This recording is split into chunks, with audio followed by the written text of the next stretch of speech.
de algo que a gente tem deixado de lado. E principalmente a nova geração, ela não quer ouvir. Vamos falar um pouquinho de conselhos. Hoje toma-se muitas decisões sem conselhos. E há muitas vezes a falta de conselho faz a gente errar bastante. Faz a gente errar muito. Quantos de nós, na minha idade, que não aceitou o conselho do pai, da mãe, e a sua vida não foi bem? Quantos que dizem, se eu tivesse ouvido meu pai, tivesse ouvido minha mãe, eu não teria feito isso, não teria feito aquilo, não teria jogado fora minha juventude. Muitas vezes a gente se acha autossuficiente, se acha que tudo sabe já, que a gente não precisa mais de conselho de ninguém. Principalmente quando a gente começa a caminhada e pensa que é alguma coisa, e pensa que tem alguma coisa. E aí a gente começa a tomar decisões e acaba se dando mal. Se lá na minha juventude, lá nos meus 20 anos, eu tivesse alguém para me aconselhar, hoje eu acho que eu estava no Brasil inteiro. Naquela época eu já estava em 3 cidades, 3 grandes cidades, trabalhando como empresário. Mas eu achei que eu já era autossuficiente, então eu não precisava de ninguém. Não aceitava conselho e não pedia. E veio as ruínas. Veio as ruínas. E hoje eu tento aconselhar pessoas, quando eu vejo que estão assim, os erros que eu já cometi. Mas a Bíblia vem nos dando conselho o tempo todo. Você abriu em Provérbios 15, versículo 22. Começa a nossa mensagem de hoje. 15, 22. Sem conselho, os projetos fracassam. Sem conselho, os projetos fracassam. Moisés, um servo de Deus.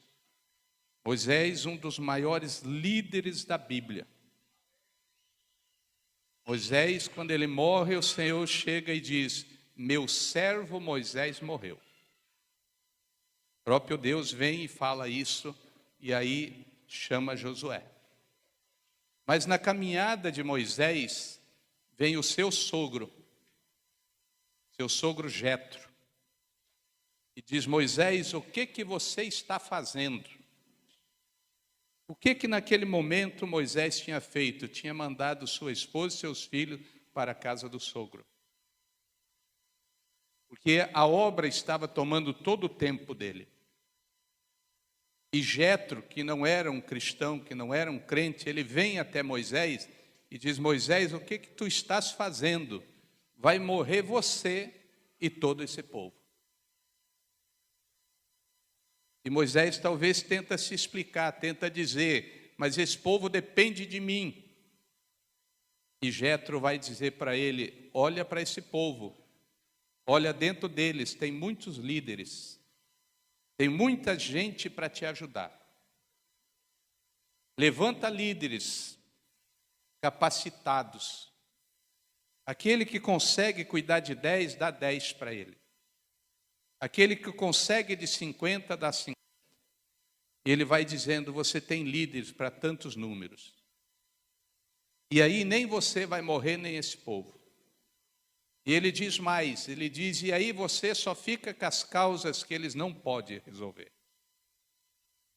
Então, quando Deus levanta uma geração, Ele levanta líderes. E esses líderes, eles precisam se posicionar, eles precisam trabalhar, eles precisam dar resultado. E nós, quando viemos para Cristo, viemos para Jesus, nós nos tornamos servos. Lembre disso. Jesus veio e ele veio servo para servir. E quando ele nos levanta, ele levanta servos e servos para servir. E a Bíblia vai dizer servir e servir a todos. Então, Cristo não nos chama para a gente ser um bom crente, apenas. Ser homens e mulheres de Deus apenas. Ele nos chama com propósito. E um dos grandes propósitos é cuidar de vidas, cuidar de pessoas. Mas veja que Jetro vai falar para Moisés, cuida de ti. Não queira tomar tudo para ti que tu vai morrer. E esses que você pensa que está cuidando vão morrer também. Porque ninguém consegue cuidar de uma multidão. Mas a nossa primeiro grupo para ser cuidado, e foi cantado um louvor, é a nossa casa. É a nossa casa que nós temos que saber administrar. É o primeiro lugarzinho que Deus nos colocou e disse, olha, isso aqui é um presente de Deus para você. E os filhos são um presente de Deus. E eu tenho me preocupado com uma geração que é os pré-adolescentes para adolescentes. Nós precisamos levantar algo, levantar projetos junto com a família e junto com a igreja para cuidar dessa geração. Essa geração não se pode perder por causa disso aqui. Isso aqui é uma benção, gente, é uma maravilha. Quem inventou uma coisa maravilhosa. Na minha época a gente era o DDD, DDI.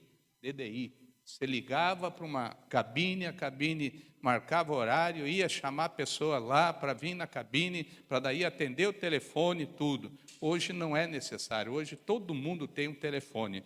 Ele é uma bênção, mas ele vem também muita perdição. E nós temos que cuidar, nós temos que ver o que está acontecendo. Tem algo que está acontecendo aí, que está entrando nos colégios, que a criançada se joga, se quebra no chão, tudinho. E os pais, muitas vezes, nem sabem o que está acontecendo. Mas a igreja não pode ficar de fora. A igreja tem que se levantar e ter muitos conselheiros. Então, 22, para terminar ali, na minha Bíblia, diz assim, os planos fracassam por falta de conselho, mas são bem-sucedidos quando há muitos conselhos. Muitos conselhos. Tem gente, muitas vezes, que pensa que eu demoro para decidir uma coisa. Eu não acho que eu demoro. Eu tento me cercar de conselhos e tudo para tirar o melhor possível. Para não tomar uma decisão precipitada. Uma decisão muito rápida. Às vezes o pastor Martim me disse, Jandir, não se apresse a colocar a mão na cabeça de ninguém. Disse, não se apresse, se cuide. Quando for fazer, pense muito. Já pensou e decidiu? Pense de novo. Quando ele me deu esse conselho, eu estava prestes a ungir alguém. E eu recuei. E depois eu recuei de novo. E graças a Deus que eu ouvi o conselho. Nós temos 1 ano de prazo de novo para ver essa unção. E aí, total certeza que não dava para ungir. Porque eu estava me precipitando. Eu estava com uma pessoa do meu lado com bem mais idade e bem mais experiência. Apesar de você muitas vezes não gostar, porque a decisão você já tinha tomado, recue, espere, dê um tempo, porque é ali que o Senhor vai te dar condições firmes. Então, conselhos, nós precisamos entender e compreender que não é um conselho. Eu sempre digo que não peça conselho quando Deus falou contigo. Você tem certeza que Deus falou, então não peça conselho, que não precisa mais. Deus já te disse. Deus já te falou. Aí você não precisa mais conselho, mas você tem certeza que é Deus que falou. Muita gente chega para nós, pastores, e diz, pastor, eu já falei com Deus, eu já orei para Deus, e eu vou fazer. E aí eu sempre faço uma pergunta: você já falou com Deus, mas Deus já te respondeu? Deus já falou? Deus já disse sim? Deus já disse não? Deus já disse espere? Não, pastor, eu já orei. Eu, sim, orar você ora. Mas veio a resposta? Ou que jeito que você pede a resposta?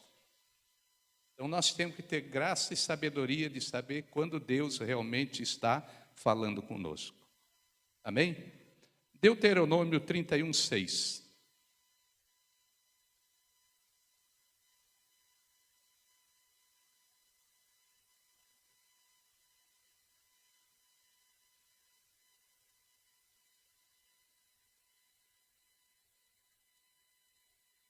Aqui está mais rápido.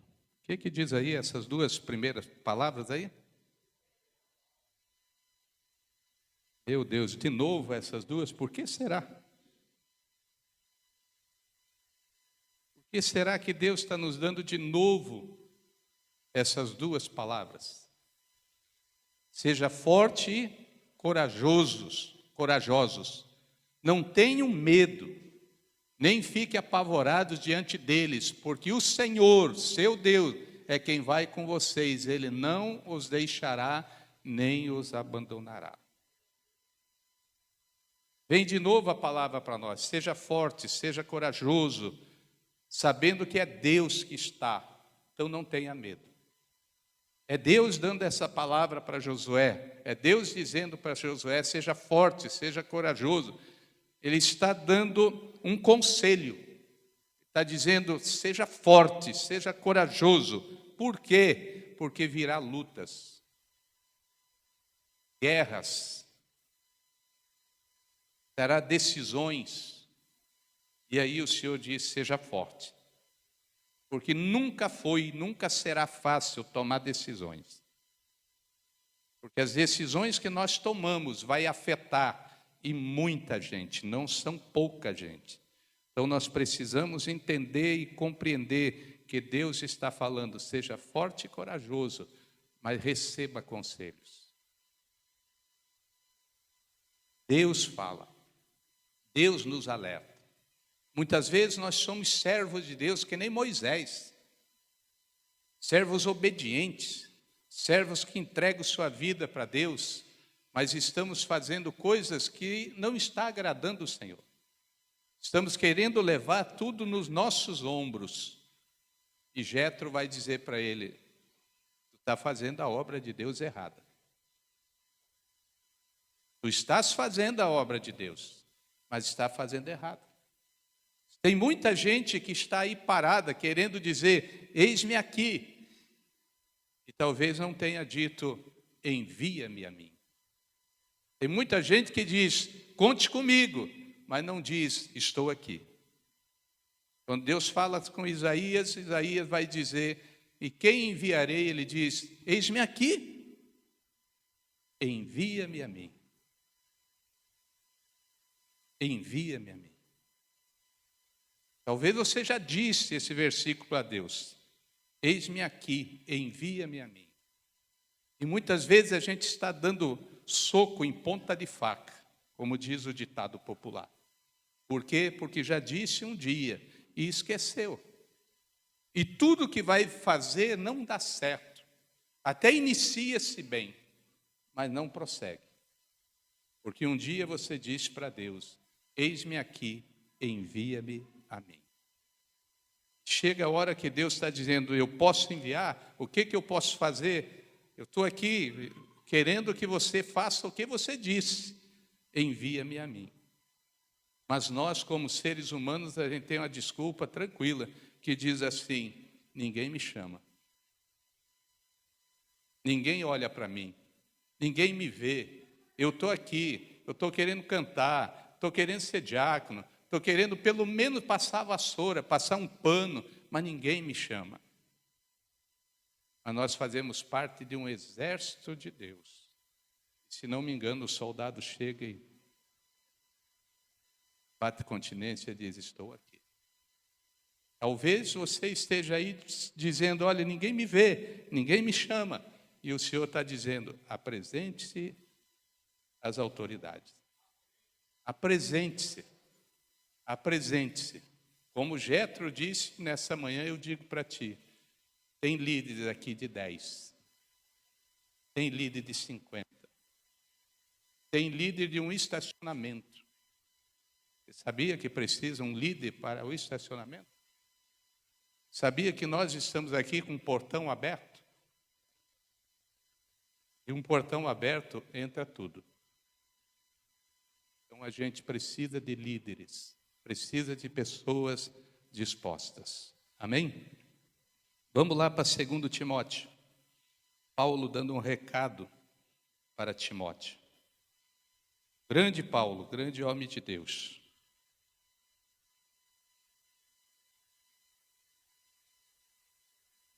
Segundo Timóteo 3.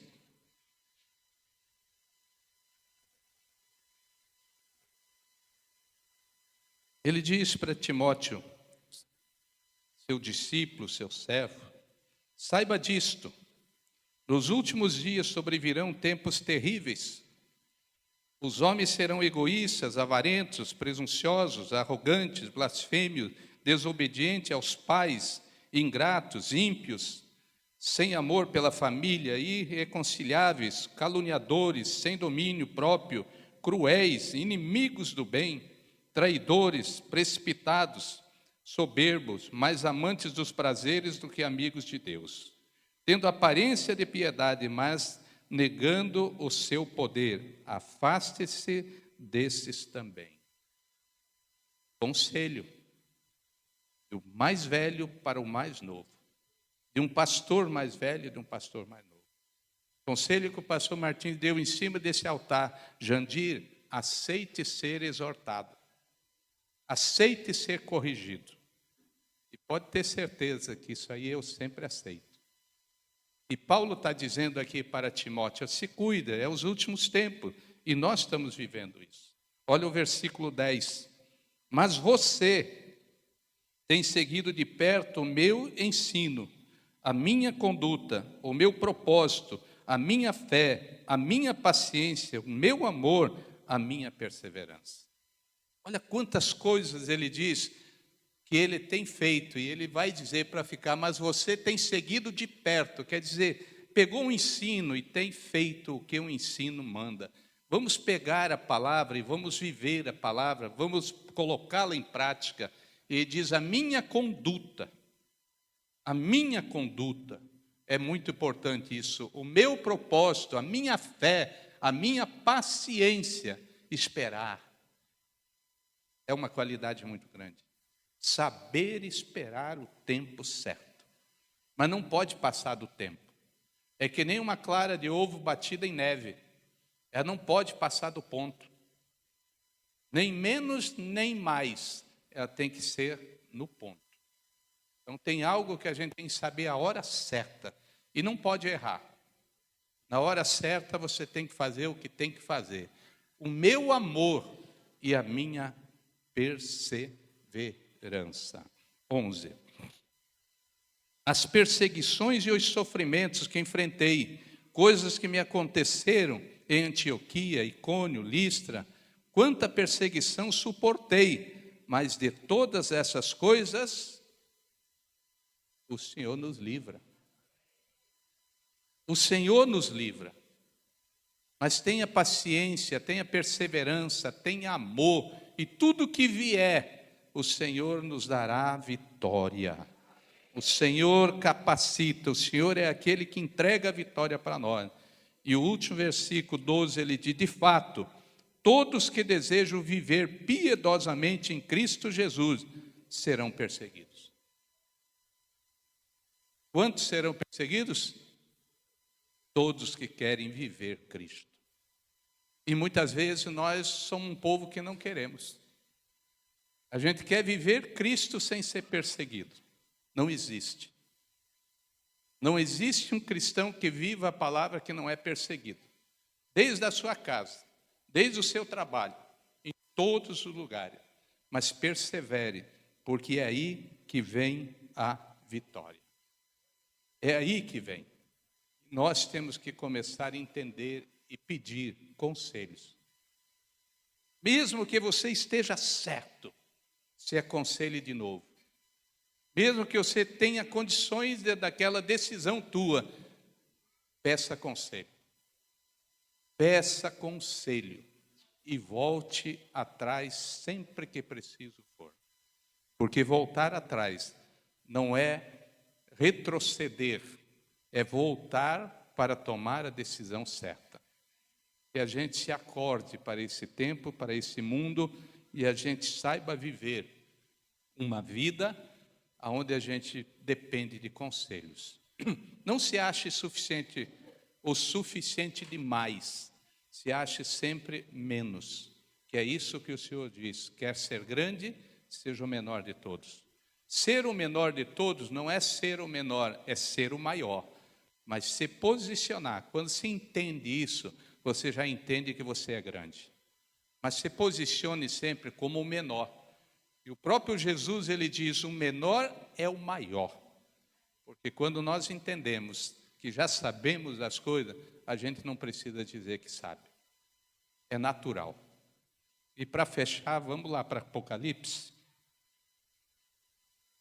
Apocalipse, o livro da revelação, livro dos últimos dias, capítulo 3.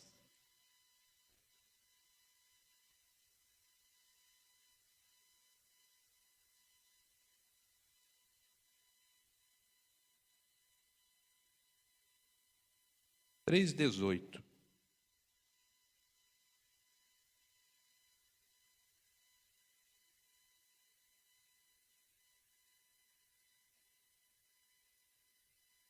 Quem está falando aí? Jesus. Jesus está falando essa palavra: aconselho que vocês comprem de mim ouro refinado pelo fogo.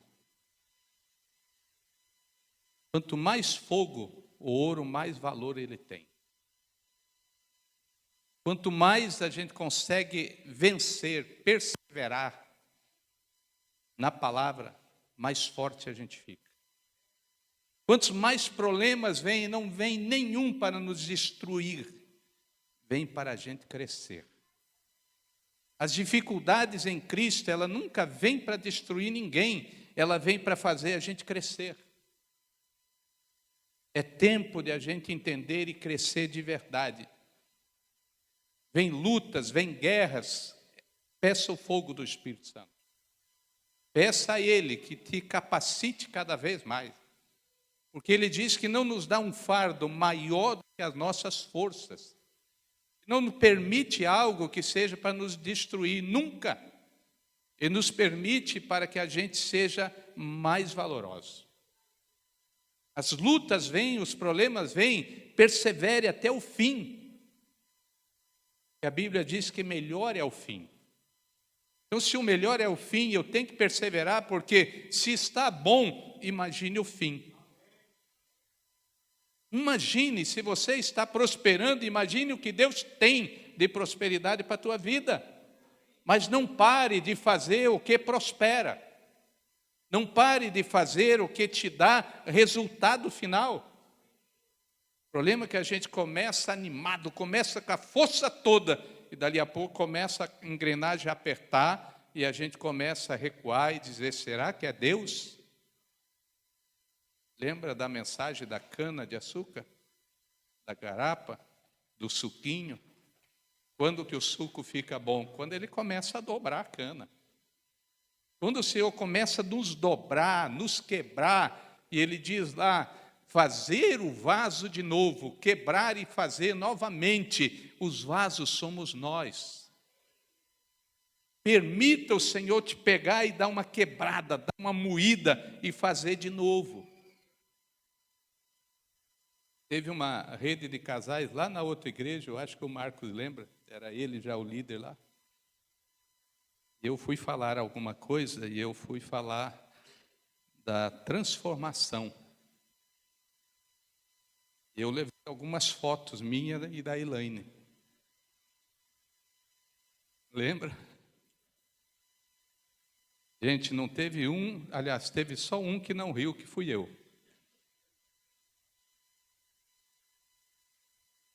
E ninguém entendeu como é que a Elaine casou comigo, olhando aquelas fotos. Ninguém entendeu. Porque a transformação que houve, graças a Deus por isso, e se há um ditado que tem na minha vida, não era ditado, o cara era mal acabado. Aí quando eu vim para Cristo, Cristo realmente moeu em todo sentido. Porque eu não queria conselho. A falta de eu não querer conselho, de eu achar que eu já estava bem, podia resolver tudo, Deus permitiu. Só que daí chegou a vez de Deus na minha vida. Daí o meu irmão e minha irmã, que hoje Deus a tenha, ali na Joaquim Nabuco, quando começou a restauração, estavam ali, e numa mensagem Deus falou com os dois e disse: não ore mais por ele. Esquece ele, que agora é comigo. Simplesmente os dois me deixaram de lado. E aí a coisa apertou. Por falta de eu querer conselhos e ouvir pessoas, eu tive que passar exatamente que nem a cana para fazer o suco. Passei na moedeira várias vezes. Deus me quebrou em tudo. Até a minha aparência veio diferente. Passou isso, é impossível. Não é porque eu tenho foto. Você vê as fotos do passado e vê a de hoje, você sabe que é eu pelo tamanho do nariz, talvez alguma coisa. Mas o resto mudou tudo. Então aceite conselhos. Aceite passar por aqui. Cadê? Sumiu. Por aí não. Conselho que você compre de mim ouro refinado pelo fogo. Aceite passar pelo fogo. Para que você seja, de fato, rico. Quando nós entender isso aqui, a gente começa a ficar rico. Aí você não pense na riqueza apenas material. De entendimento, de graça, de sabedoria e material. Porque agora Deus ele pode te dar que você sabe como lidar. Deus não vai te dar riqueza material para você perder. Não. Então pegue conselho para você não perder o que Deus já te deu. Compre vestes brancas para se vestir. Compre vestes brancas. O que é a veste branca? A palavra de Deus, que vai te limpar. Em Apocalipse diz: aquele que está limpo, limpe-se ainda mais. E aquele que está sujo, suje-se mais. Eu tenho uma frasezinha que é minha, que eu digo: se você vai para o inferno, vá bonito.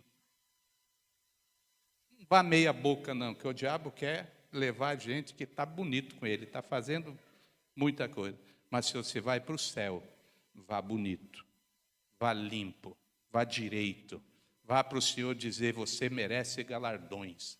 Você recebeu a palavra e pôs em prática, se limpou. Você virou ouro, e ouro fino, ouro com qualidade. A fim de que a vergonha de sua nudez não fique evidente, e colírio para ungir os olhos, a fim de que você possa ver. Você já ouviu aquilo na Bíblia que diz: tem olhos, mas não vê. Tem muitos que têm olhos, mas não conseguem ver o que Deus está fazendo, o que Deus está mostrando, o que Deus está trazendo à existência nesses dias. Então que a gente peça: Senhor, abre os meus olhos espirituais, tira as escamas, para que eu consiga ver. Tira, Senhor. A gente precisa entender e compreender.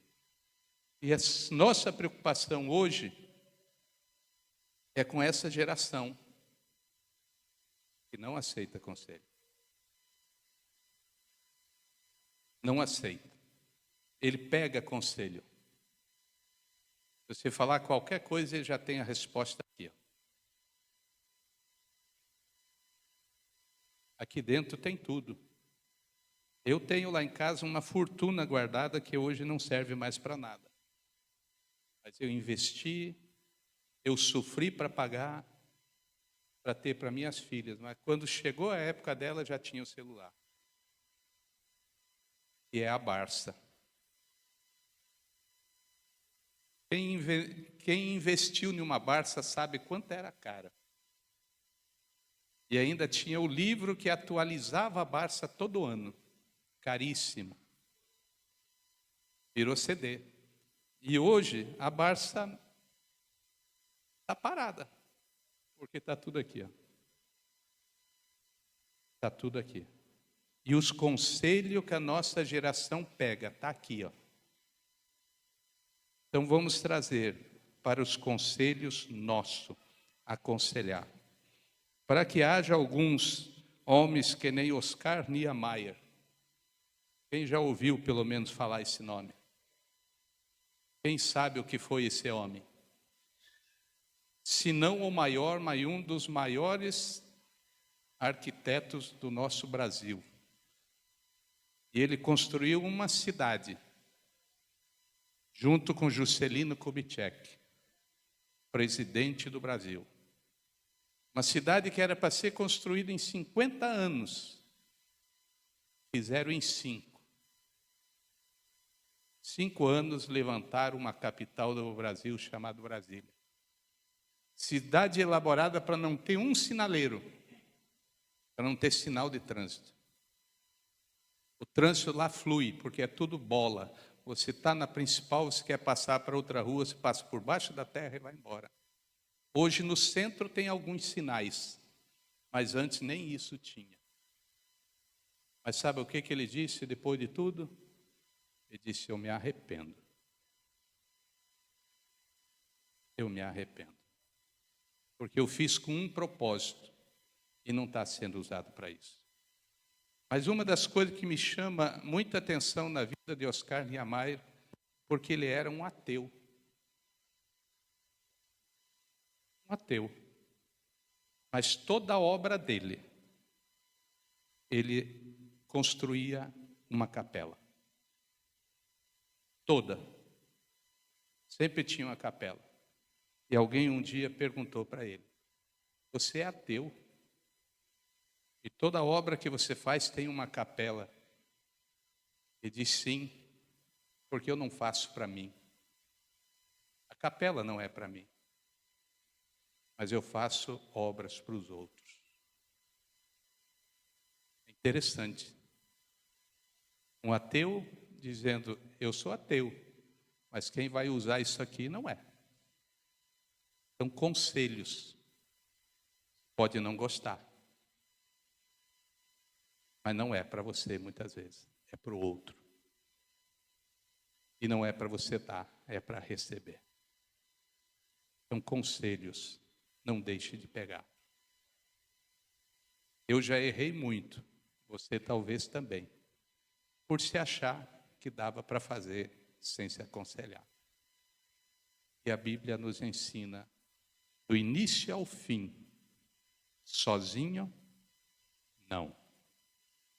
Melhor que sejam 2 do que 1, porque quando um cai, o outro levanta. E no casamento ele diz que seja como um chicotinho de 3 tentos. Ele é mais forte e difícil de arrebentar. Esposo, esposa e Espírito Santo. Então, que o conselho final para nós é esse. Nunca deixe de fora da tua vida, da tua casa, do teu trabalho, de tudo que vai fazer, a terceira pessoa, o Espírito Santo. Chame ele para a tua vida. Diga, Espírito Santo, vem comigo. Vem. E quando ele fala, faça. Faça. Faça. Hoje eu tenho um celular que quando Deus começa a falar dentro do carro, não dá para escrever, eu gravo. Quando Deus me dá a mensagem no carro, eu gravo a mensagem, eu vou falando, eu vou pregando, aí eu chego em casa, eu transcrevo. Mas quando eu estou em casa e o Espírito Santo me chama 1, 2 da manhã e começa a falar comigo, eu levanto, eu vou lá e anoto tudo. Digo, é esse o recado? Esse é o recado. Deus diz nessa manhã, talvez não seja para nenhum de vocês, só seja para mim. Tenha conselheiros. Tenha conselheiros. Tenha discipuladores. Mas não ache que um conselho só já resolve. Pegue vários. Multidão de conselhos, multidão de ideias, tu extrais o melhor. Então, recadinho de Deus para mim. Jandir, levante conselheiros. Seja meu conselheiro. Não deixe eu errar. Ou me ajude a errar menos. Para findar, e está aqui a minha esposa, eu podia deixar ela falar, depois eu confirmava, mas eu vou falar. Eu quebrei justamente porque Deus tinha um plano. Esse é um ponto. Mas a minha esposa foi que me alertou, disse, não faça esse negócio. Sabe o que eu disse para ela? Isso é o velho homem, tá? Quem manda sou eu.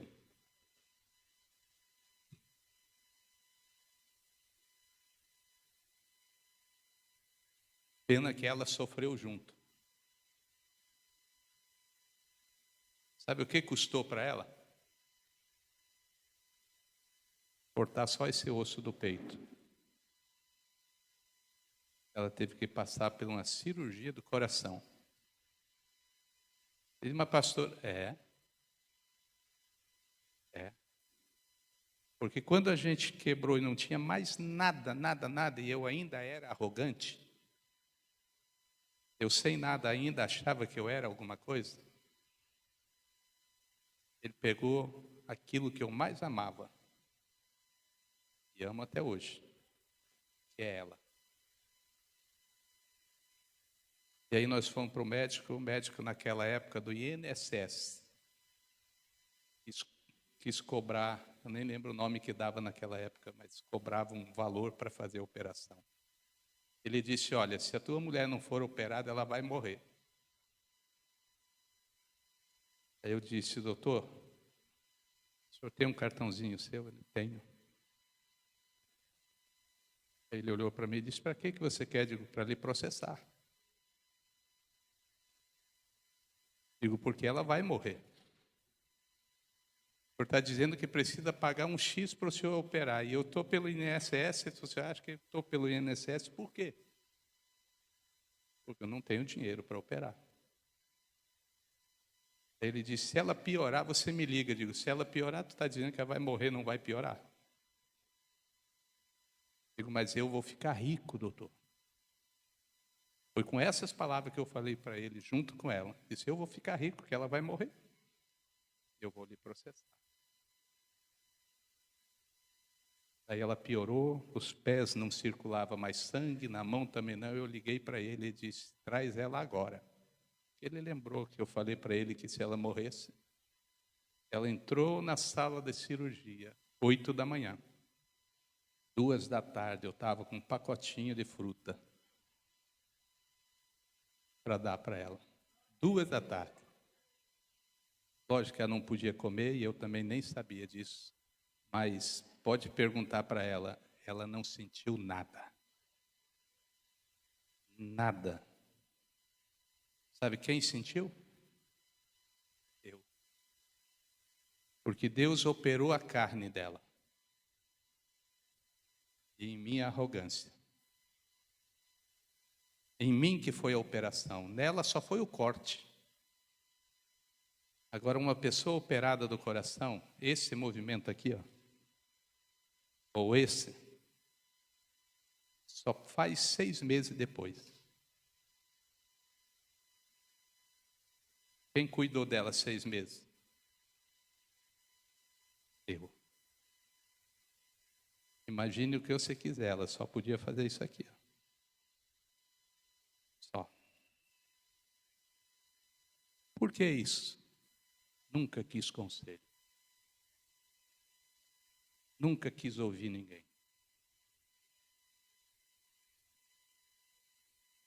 E aí Deus começou a tratar comigo.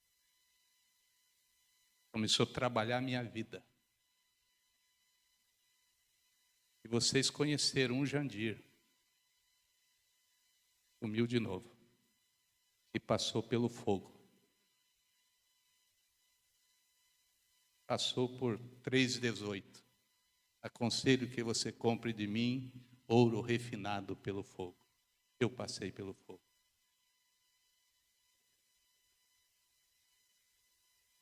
Eu quero orar por você que tem um coração duro para conselho. Tem vezes que nem quer conselho, quer tomar decisão sozinho. Eu quero orar por você nessa manhã, para que Deus mude a tua história, mude a tua vida e você comece a prosperar.